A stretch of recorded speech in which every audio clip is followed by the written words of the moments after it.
everybody. It is time to start week 5 of puppy kindergarten. This is another busy week, a very busy week with paw pad stuff. There's not quite as much new stuff or difficult stuff with collar cues, thankfully. Last week was definitely the hardest for that. But we will be introducing some new stuff on the paw pad, changing positions, holding position, and putting in effect a timeout if the puppy changes position without being asked. So I will confess before I even start this that I have not worked on duration as much as I should with my puppy, and that's going to be obvious when we start working on holding position. So you will definitely get to see what a timeout for unrequested changes of position look like tonight, because my puppy is going to do them.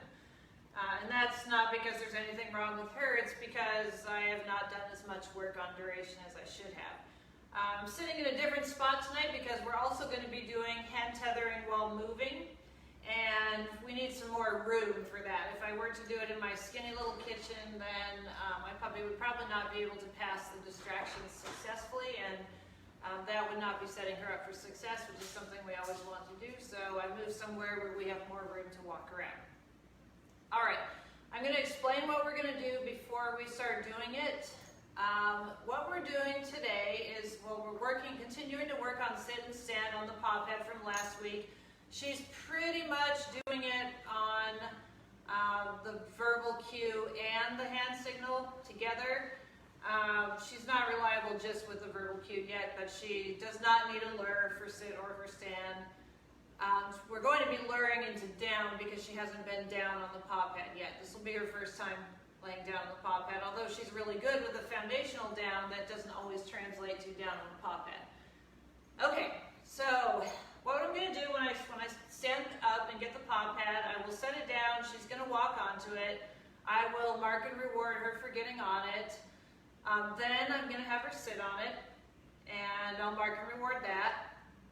Then I'm going to lure her into a down on the paw pad, and this is new. So when I do that, I'm going to make sure that I have my hands full of treats so that I can pez her when she's down. I believe this puppy's probably going to have some trouble staying in a down on the paw pad just because she's kind of active and she likes to move around, and she has some trouble staying in a foundational down, so she probably will have trouble on the paw pad too. So it may be slow getting her to hold position there, but that's okay because a lot of times it is really slow in the real world. Okay, then once she's doing that, then I'll get her from a down into a sit, and then into a stand again, and then back into a down, and then we'll just work on duration with down. So this first part of the class tonight is probably going to take a little while. You ready, Cayman? She's like, I don't know, I can keep eating this non-skid surface if you want, or we can do some paw pad. All right, let's get your paw pad. Good girl. I actually have her leash off tonight. We'll see if I can keep her attention. Yes, good girl. So she got on the paw pad and I marked her. Now I'm going to get her into a sit on the paw pad. Come and sit. Oh, she got an itch. So I'm going to wait for her to get up again. Now I'm going to ask her again. Come and sit. Yes, good girl. Now I'm going to get a bunch of treats in my hand, and I'm going to lure her into a down. Good. And once she's down, I'm not marking her because she just followed my hand. It was just a lure. That's why I didn't say yes. I'm going to keep feeding her while she's down. Good girl. Good girl. Good, Cayman, good. And I'm going to bring her back up into a sit again. I dropped one, she didn't notice it. Good girl. All right, now I'm going to lure her into it, or not lure her, I'm going to ask her to stand. Cayman, oh, good girl. I don't know that she knew that was, I don't know that was for me saying that, or if it might have been just a coincidence. Kind of think she was just thinking about getting the treat. Cayman, good girl, get her back and fix this. Easy there. Yes. Good girl. She got a little too excited. All right, so now she's back in a stand. I'm going to put her in a sit. Cayman, sit. Yes. Good girl. She's a little crooked, but I don't care about that. All right, now we're going to lure her into a down. So again, I got lots of food in my hand. Bring her down and pet her while she's down there. I am dropping from all over the place tonight. She's down, but she's going to get up as soon as I stand up. So we're going to have to build some duration into this down. And the way we're going to do it is, I still have food in my hand, so I'm going to switch to marking her for duration, but it's going to be very short and I'm not standing up. Yes. Yes. Yes. Yes. Yes. Yes. Yes. Now I'm going to bring her into a sit. She didn't sit on the pop yet, so I'm just going to ignore her for a second. But let me explain what I was doing with my yesing for down. We're working on duration, but if I had stood up, she would have jumped up for sure, because she's like a coiled spring down there on the ground. So the reason that I didn't stand all the way up, and the reason that I have food in my hand, which I know we're always telling you not to do, but the rule is don't keep food in your hand unless we tell you to for a specific reason. And the specific reason for this time was because if I had reached into my bag, she would have gotten up and she probably would have changed position. So in that case, I was just marking her probably about every half second. And so I needed my food right there to get to her mouth, because what I want to communicate to her is I like it when you stay in that position. So we'll do it again. And we're going to do this in real time. So if you want to work with your puppy at home right now, you can go ahead and do it. We'll probably be on this exercise for, I don't know, at least 10 minutes. All right. Come here, Kevin. Get back here. Yes. Now get back here, that's totally a command. Not really. Yes. Good girl.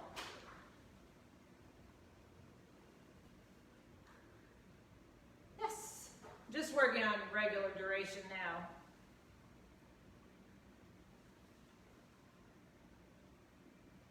Yes. They should be anywhere from 10 to 20 seconds duration, so they should be able to hold position for that long without changing position right now. Came in, sit.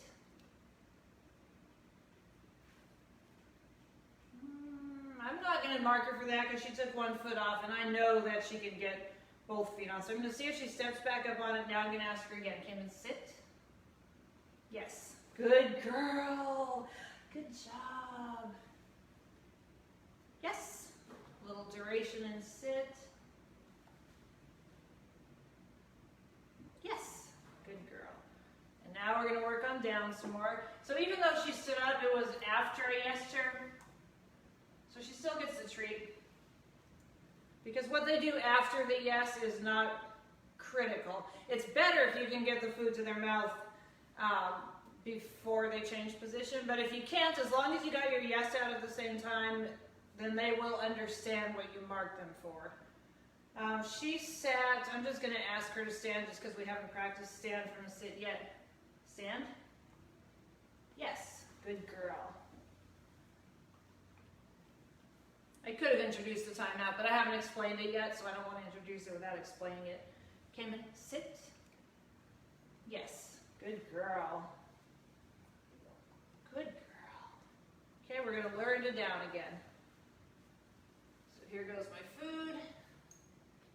I'm going to feed her 1, and then 2, 3, and then 4. And now I'm going to switch to marking. Yes.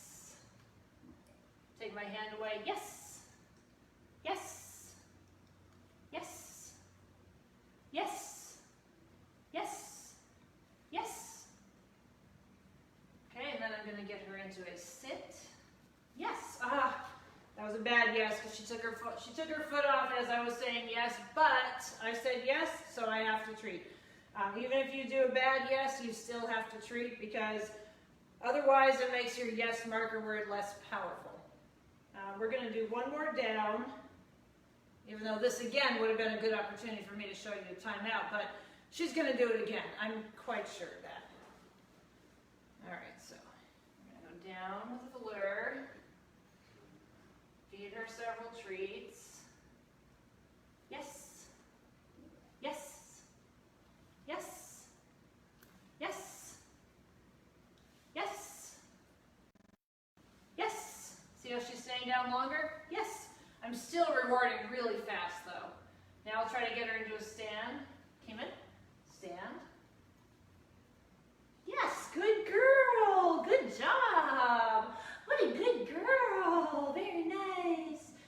Okay, I'm going to move her back, pick up the paw pad, and set it over here for a minute. And now we're going to talk about a timeout. So for anybody who's ever had, wait, let me get her toy. Don't leave puppy unattended or puppy will choose a non-skin. Okay, good girl. So a timeout is it's removal of the opportunity for the puppy to interact with the handler for a short period of time. So for dogs that like to interact with the handler, it becomes very confusing to them when the handler just disappears. 1 second you're yesing and treating and everything's good, and the next second you're just like this, and the puppy's looking at you like, what happened? That's a method that we use to tell the puppy, what you just did, that wasn't what I wanted you to do. So in this case, it's going to be when she changes a position that I haven't asked her to change. A lot of puppies, including this one, they start thinking, oh, okay, the game is like I go really quick from one to the other. That's what I get treated for. So it's not an unreasonable assumption of them to make, but it's also not what we want. So I'm going to let her know when she changes position that that's not going to result in anything from me except for the opportunity, the removal of the opportunity to get any treats. It's also really important, if you're going to use this method, you really can't have anything around you that might be more valuable to interact with than yourself, especially if you have the puppy off leash like I do right now. So for example, if I had a really good toy on the floor or something, or like if Pip was laying over there, then she might just go, oh, I don't care if you're not interacting with me, I'll go interact with something else. And that would not be what we want to teach her, so I'm going to make sure that there's nothing around here that's more exciting than me right now. And there isn't, except for maybe her water bowl, but I don't think she's thinking about that. So what's going to happen is I will put down the paw pad and wait for her to step up on it, and I'll mark and reward her. And then I'm not going to say anything to her. I'm just going to stand there and wait. So she'll probably think at first, okay, this is a duration exercise, and she'll just be waiting. And then she'll get to about the zone, which is the max she can hold right now, which is probably 15 seconds. And then she's going to think, okay, this isn't what she wants. I'm going to try something else. So she'll sit, or she'll back off the paw pad. Probably she'll sit. And when she does that, I'm just going to turn away from her and look at the ceiling fan and disengage from her. 5 to 10 seconds is the time that they say to disengage. And I tailor that to whatever the puppy's doing. If the puppy's the kind that's going to go walk around and start chewing something up in 5 seconds, then it will be on the 5-second mark. If the puppy just kind of stands there and looks at you, then probably closer to 10 seconds. Then once that time has gone by, I have to be very careful not to look at her or anything like that, because if I'm looking at her, I'm still interacting. Once that time has gone by, then I'm going to reset her, so I'll take her back, approach the paw pad, let her get up on it again, and then I will ask her to sit, and then I will mark and reward her for that. So what I want her to know is that you only get a reward for position changes if I ask for them. If I don't ask for them and you do them, then you don't get my attention for a while. And that is very effective for puppies that like our attention, or they at least like the treats that they're getting from us. All right, you ready? Drop it. Yes, good girl. Okay, let's get the paw pad. Let's get the paw pad, little Cayman. Ready? Good girl. So again, I'm going to put it down. She's going to step up on it. I'll mark and reward the initial step up. And then I'm not going to say anything for about 15 seconds. Yes. We'll call this working on duration, but I know she's going to break position.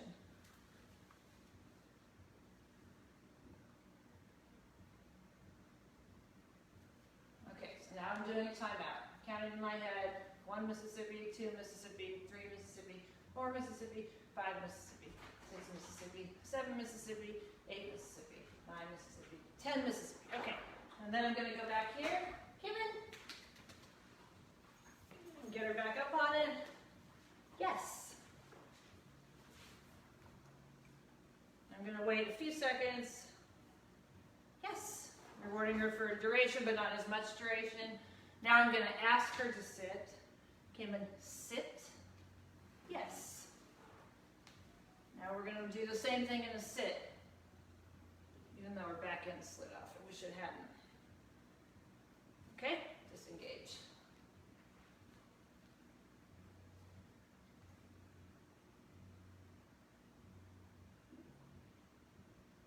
All right, back to the start. Kim in.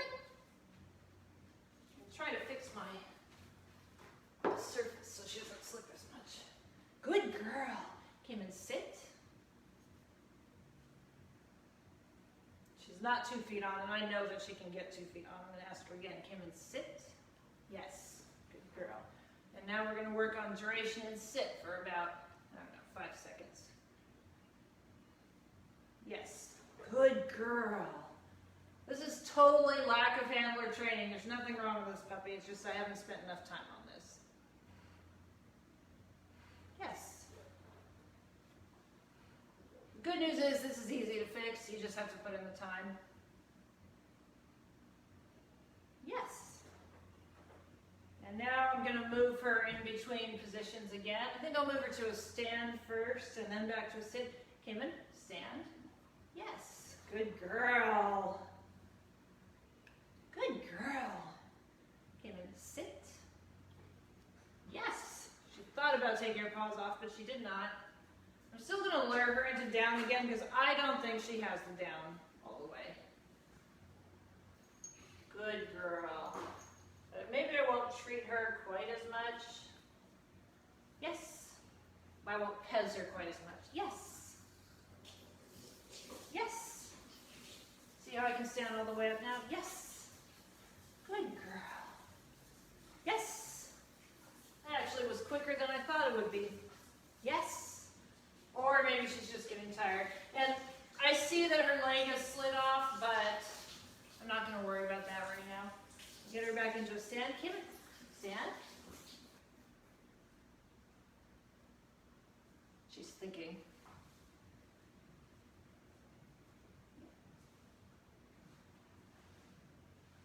She's really thinking.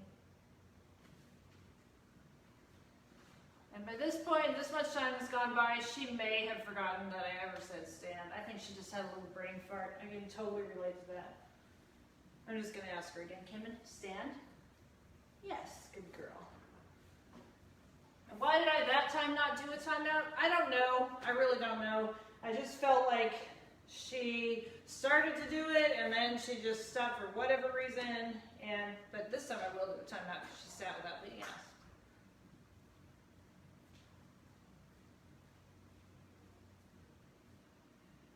All right, come on, Kim. Good girl. Yes, good girl. Work on a little more duration and stand.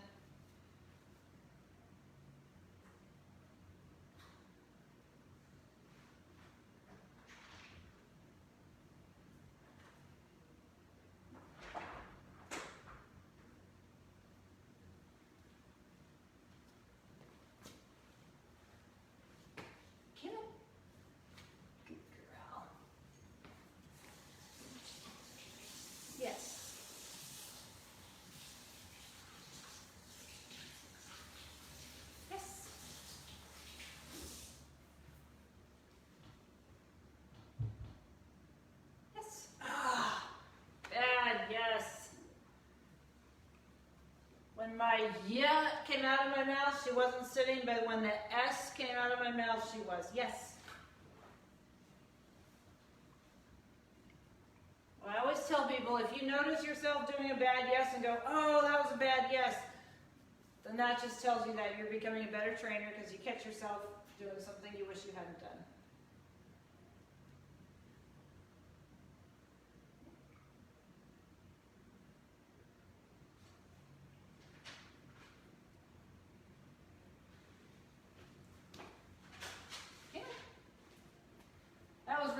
she nudged me in the belly like, yes.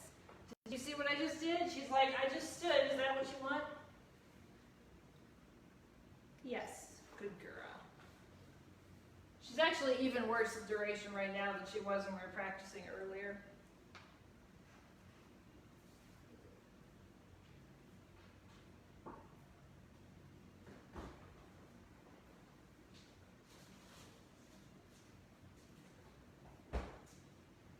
I'm going to cue her into a stand right here. Stand. Yes. Good girl. Oh boy. She's just all kinds of confused right now. Stand.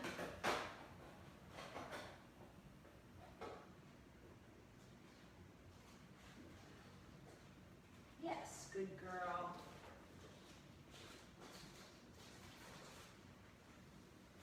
Yes. She was all kinds of confused, and so was I, because the reason I didn't yes her for standing was when I looked at her, her back legs were so close to the pop head that she looked like she was about to plop right into a sit again. All right, we're going to go into a down. Oh, no, we're not, because she just did it one more time. Actually, I'm going to stay here, then I'm going to cue her into a stand, because for whatever reason, that going back and resetting is not fixing the problem. So we'll try something different.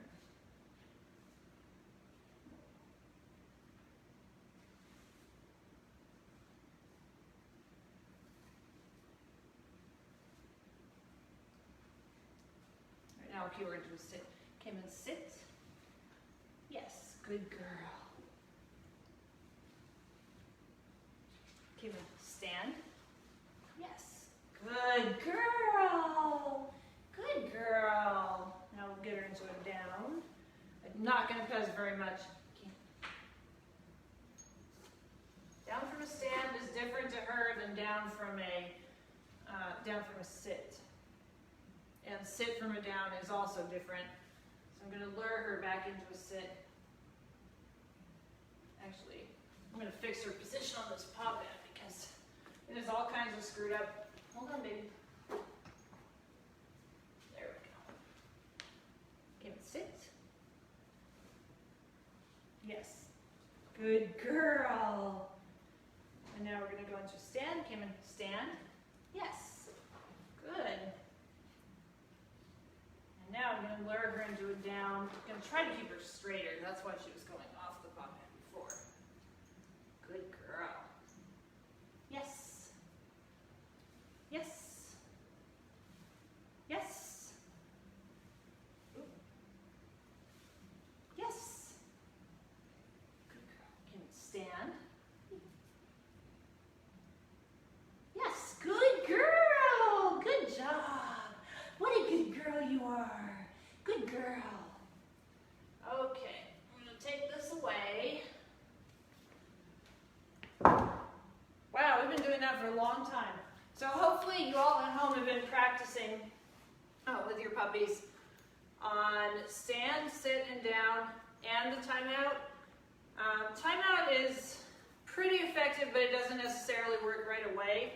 By work, I mean it doesn't necessarily stop your puppy from changing position when you haven't asked it to right away, but it will work if you're consistent about it over time through several different sessions, not just once. Puppies will change position without being cued. Like virtually every puppy that I've worked with does not automatically understand that you want it to stay in the same place. The lazier puppies will lay down and go to sleep. The more active puppies will start moving around trying to get you to give them more treats. But it's the rare puppy that will just hang out there and wait for you to give another command, because that's just not something that they know how to do when they're this age. Okay, so for the next week, that's what you're going to keep working on, is just moving them from one position to another. And when they're following your lure down into a down really quickly, then you can add the verbal and first you can get rid of the lure and just do the hand signal, and when they're responding to the hand signal, and you can mark them and reward them when they're down and they stay down while you get the treat and bring it to your mouth, or their mouth, then you can add the verbal. So it's the same process as for sit and stand, just different for down because we did not do down in the pop head last week. That's the only reason. All right, now we're going to switch gears and do some impulse control and hand tethering while walking. So we did hand tethering last week for the puppy at our side while our assistant presented a distraction, or we presented our own. But for the puppy, when we do it in motion, it's a completely different exercise. To us, it's the same thing. You see a thing on the ground, don't pull towards it. But for the puppy, it's in motion, it is much more difficult. And you'll see a puppy that may be perfect with impulse control when it's sitting at your side is not perfect with impulse control while you're walking past things on the ground. And let me say too, this would be a good place to point out that just because we do all this impulse control with them and practice the hand tethering, it does not mean that they're going to stop grabbing things on the ground. They're still going to grab things on the ground for a long time, and or they're going to try to. You're not going to let them. The reason for that is because dogs are kind of wired to pick things up on the ground, off the ground. It's a very strong instinct, and it's very difficult to eliminate completely. But the thing that helps it to get weaker, that behavior, is a very solid foundation of hundreds or thousands of repetitions of hand tethering while walking. If you're walking outside and you live somewhere where there's all kinds of stuff on the sidewalk, like little rocks and mulch and other things that puppies love to eat, then it might feel like you can only get 1 or 2 steps without marking and rewarding. And in fact, I'll show you today in this exercise, that is kind of the distance that we can get when they're brand new with this. So you're going to need a couple different distractions. I'm going to use food, and then I'm going to try to get the cats in from the outside and have them help me. But before I do that, I'm going to take this puppy out. She's had a lot of treats, and I think she probably has to busy. It will be very quick, though. So just give me like 1 minute. Come on, Kevin. Let's go. Come on, Kevin. Good girl.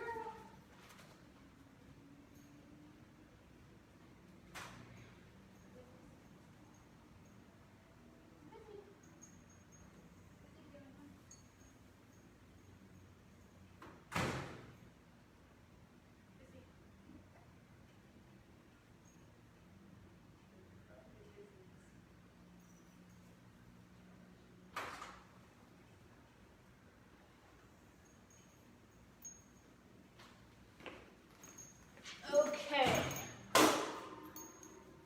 Hopefully Catherine's on there looking at comments, because tonight we don't really have time for, well, I'll check really quick and see if we have any. But this is one of the busier classes. And that is because it just takes a long time, and I wanted to show you guys what it looks like in real time. And that's what it looks like in real time with a puppy that has not done this exercise before. I could have prepped her before class so it looked perfect, but that's not very useful to everybody at home who has a normal puppy, which this puppy also is. Okay.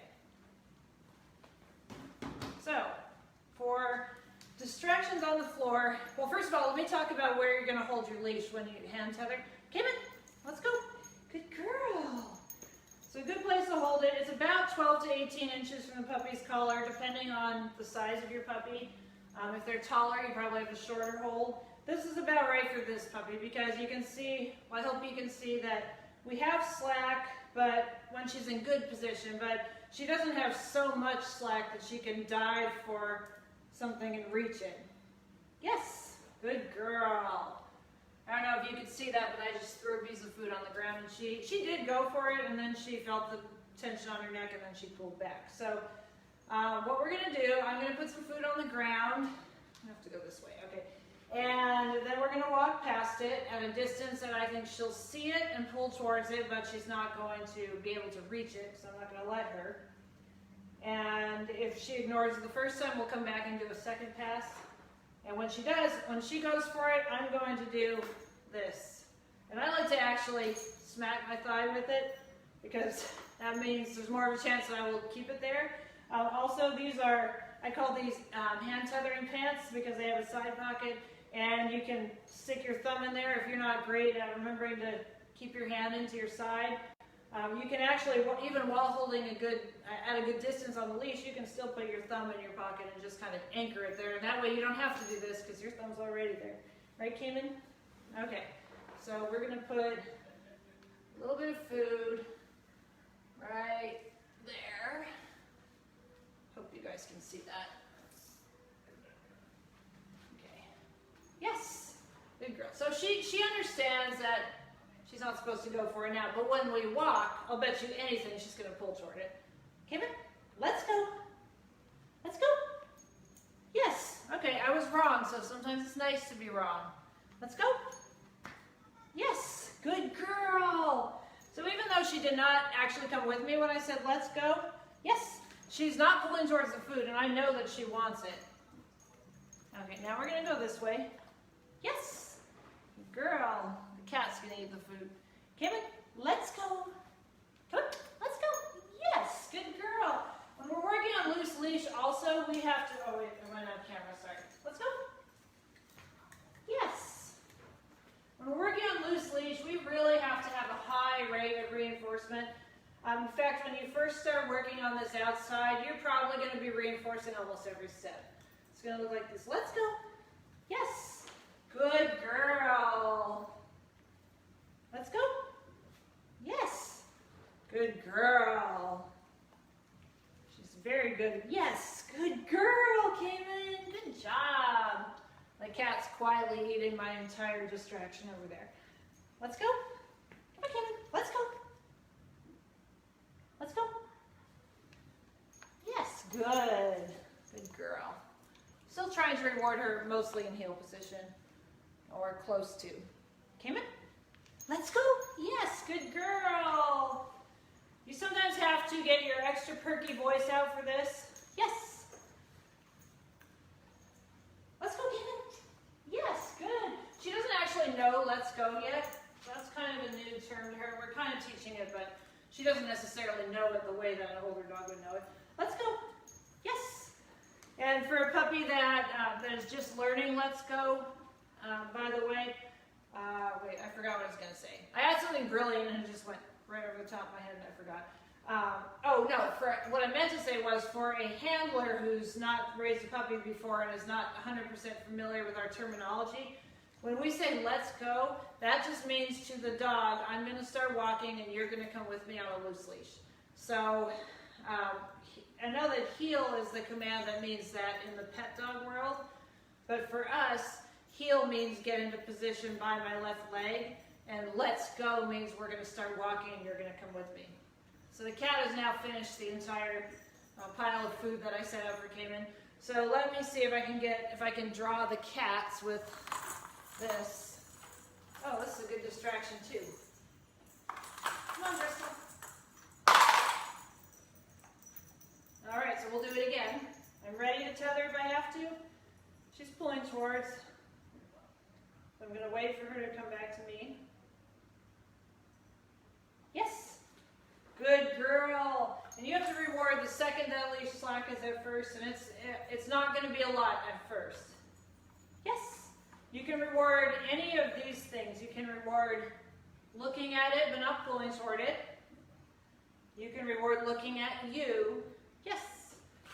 She did that like I trained her to do it. Looked at me right when I said I did not. You can reward walking on loose leash past it. Let's go. Cayman, let's go. Yes. And you can also reward pulling towards it, or you can also reward slacking the leash after yes, after they've pulled towards it. So any of those things are good to reward them for. Loosening the leash after they pull towards something, walking on a loose leash past something that you know they want, looking at the thing but not pulling towards it at all. Yes. Or looking at you when a thing that they want is right there. Yes. Good girl. Bristle's being an excellent distraction right now. Good girl, Cayman. Okay, shall we pick this thing up? Let's pick this thing up. Put it out of the way. Now, Cayman is not super interested in the cats, but she's very interested in their toy because it moves around. And she actually does chase cats when she's bored, when there's nothing else going on. But she would rather interact with me and get treats if she has that opportunity. So that's what she was choosing to do. Treats are more fun than cats, at least in the context of my house where she sees these cats all the time. You want that one? Good girl. All right, we're going to do next. Actually, let me give you guys a minute at home to continue practicing this hand tethering. If you have a problem remembering where to hold your leash, you can get like a piece of tape and you can put it on the leash at the spot that's correct, which is probably about, let me get him into heel position here. Yes, good girl. So the correct spot to put the tape on your leash would be probably right about here. Because there she's in heel position, she has a nice loose leash, but if she tries to go for something, then she won't be able to reach it, we hope. Let me slide my knot slip this way a little bit. There we go. Should have done that half an hour ago. Oh well. Okay, the next thing we're going to do, and remember, I know this is going kind of quick except for the first part, which took forever, but when you're watching this later on, whether you go back and watch it in the Facebook group or whether you go to the YouTube channel and watch it there, you can always watch an exercise and then you can hit pause and then work on it and then come back and watch the rest of it. Okay, we're resuming talking about collar cues, and I will put this video up in the group and also I'll put it on the YouTube channel. So collar cues, this is round the clock. We're going to start off with both me and the puppy facing 12 o'clock, and then we're going to turn to 9, and then 6, and then 3, and then back to 12, and then we'll do it in the opposite direction. If you have a puppy that moves when you move, then you have to be kind of sneaky about your moving, because we don't want them following your feet. We want them moving when you collar cue them too. Cayman? Come on, Cayman. Good girl. All right, so we're starting off both of us facing 12. I'm going to move my feet to face 9, and then I'm going to collar cue her behind me. Yes, good girl. So now we're both facing 9. I'm going to turn my feet to face 6 and collar cue her. Yes, good girl. Good job. Then move my feet to 3 and collar cue her. Yes, good girl. And then back into 12, collar cue again. Yes, good girl. Now I'm going to go to the right, which is a little harder, I think. Move my feet to the right, collar cue. Yes, good girl. A lot of them will try to spin their butt out on this one. I think it's way harder to go right than to go left. Yes, good girl. Okay, then we're turning back here. Yes. Good girl. And back to 12. That time she just followed me, so that's why they say that it's better to move your feet while they're eating the treat and then collar cue them. I'll get her back into position here. Yes. And see if I can actually do that this time. So she's eating. I'm going to move my feet, then collar cue. Yes. Good girl. Yes. Good. Yes, good girl. Yes, so that actually does work, even if she's a little bit out of position. I'll collar cue her back into heel position from here. Yes, good girl. Good job. So that's around the clock with collar cues. I like around the clock because you can always kind of bring it out and do it in public if you're standing in line or somewhere else where your puppy's getting a little bit impatient. You can always just start a game of collar cues. Yes. Yes, good girl. Yes, good girl. Good girl. What a good girl. And the other thing that we did not get to in this session was, well, 2 things actually. Blindfold body handling was one, and talking about crates was the other. So you don't actually need a blindfold for this. I have one, so I'm going to use it. But if you don't have one, you can just close your eyes. I'm also going to get my little sheet of notes on crating. So we're going to sit down here, and I'm just going to wait for her to get a little bit sleepy. Surely she will, because we've been working for a while. And when she does, then I'm going to start my body handling. And until she does, then I'm going to talk about the crate. So crating is one of the things that I get questions about more often than anything else. Probably puppies barking in the crate, not wanting to go in the crate, those kinds of things. So if your puppy is doing those, don't feel alone, because you are not. There are a couple things you can do to make it more likely that your puppy will like the crate. One is initially only put the puppy in there when it's tired. If you put in a high energy zoomy puppy, it's absolutely going to bark in the crate. And then, I don't know, if you're like me, I have a low tolerance for noise in the crate, and I know that I won't be able to hold out until the puppy starts barking because it will drive me crazy. So the better way to get it used to the crate is only putting it in there when it's already had a walk or some training or something to tire it out. She's getting tired, that's good. It's good to reward calm behavior in the crate. So when you crate them, if they're being quiet, you can walk by and toss in a treat and let them eat it. The only problem with that is it might then get them excited when they're getting sleepy. So I say if they're getting sleepy in there, don't give them food because that's just going to wake them up. But what you should do is make sure that you let them out before they start making noise. Because once they realize that they can make noise and get out, then they are totally going to make noise and get out to get you to get them out. Another thing that you can do is it's very helpful for a lot of puppies to have their crate in the bedroom where they can see you, as opposed to where they can't see you. I know we're a little bit far along in kindergarten curriculum to be talking about teaching the crate, because most of your puppies should be sleeping in the crate pretty well by now. But for the next puppy you bring home, set up the crate where it can see you, and it will probably bark quite a bit less. We don't generally recommend putting soft things in with the puppy or anything that it might be able to chew up and ingest. I know there are people that have always put beds in with their puppies and never had a puppy chew it up, and you're lucky if that's you. I'm too paranoid to do that with mine. I'm too afraid I'll wake up and find that it's swallowed half the blanket while I was sleeping. They don't really need a blanket in there. They may or may not like them, but until they're old enough that I'm sure they're not going to eat them, then, well, actually, I never leave them in with a blanket unless I'm home and awake to watch. Even when they're older, I don't. Even my own dogs, I don't. But that's just me. I like to do, this is not in the manual, but I do this. I will show you. Hold on.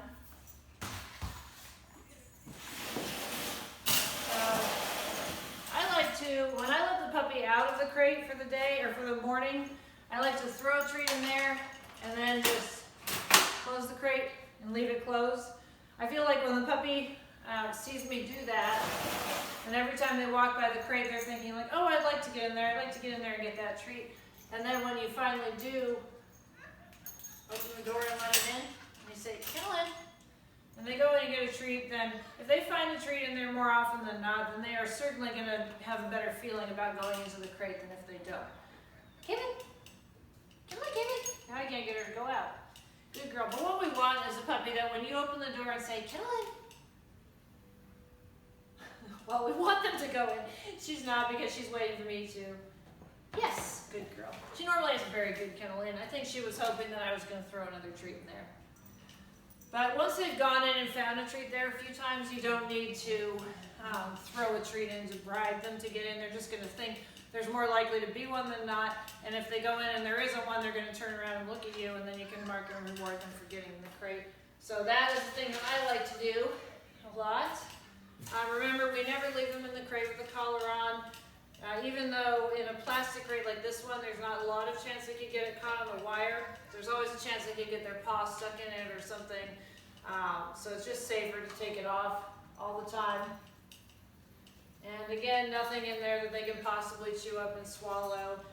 If they're not great in the crate when you're at home and then they know that you're at home, then again, practice that later. Like don't feel like you have to practice that in the very beginning when you first get your puppy. You can practice getting them to accept the crate while you're walking around doing other things once they're calmly sleeping through the night and going into it pretty easily. I would not practice that right away when you first bring them home. Okay, I think we're almost ready for some blindfolded body handling. So she's fairly calm, even though the cat's hanging out right there. I wish he wasn't, but I'm gonna put on my blindfold. And I'm gonna start like I always do, long, slow strokes like this. Good girl. Good girl, very nice. What a good girl. What a good girl. I'm gonna do her ears. Good, put my fingers in them. Good girl. We're gonna do her mouth, teeth. Just doing her gums because we have not brushed teeth yet. I don't start that till they get their adult teeth and they stop being so mouthy. We're gonna pick up feet.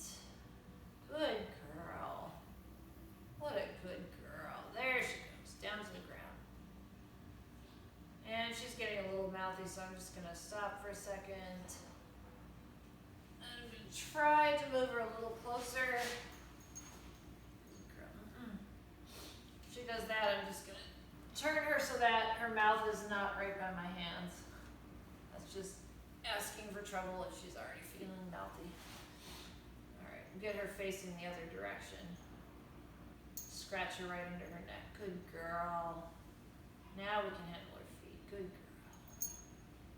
That's a good girl. Now the other foot. Very nice. Good job. Good job. She's going to sleep. Very good girl. This is why we do body handling when they're tired. Back foot. Nice girl. It could be rewarding her with food, but I think that would just make her more excited. So I'm going to do her other back foot. Good girl. And then her tail. And now just some more long, slow body strokes. I'm just going to spread her toes apart a little bit. Good girl. Good girl. I like to hold their collar right under their chin, kind of like this with, I don't know if you can see it, but with my thumb under their collar, because that way they can't reach my hand and it's not quite so appealing a target if they can't see it. Good girl. See if I can get her down. More long, slow strokes. I always go back to the long, slow strokes because that usually kind of resets them if they're getting squirmy. But we'll call that good enough for tonight. All right, good night, everybody. Sorry about the earlier video. We'll try to figure out what happened so that it does not do that again next week. All right, thank you all for all the hard work with the puppies. We really appreciate it.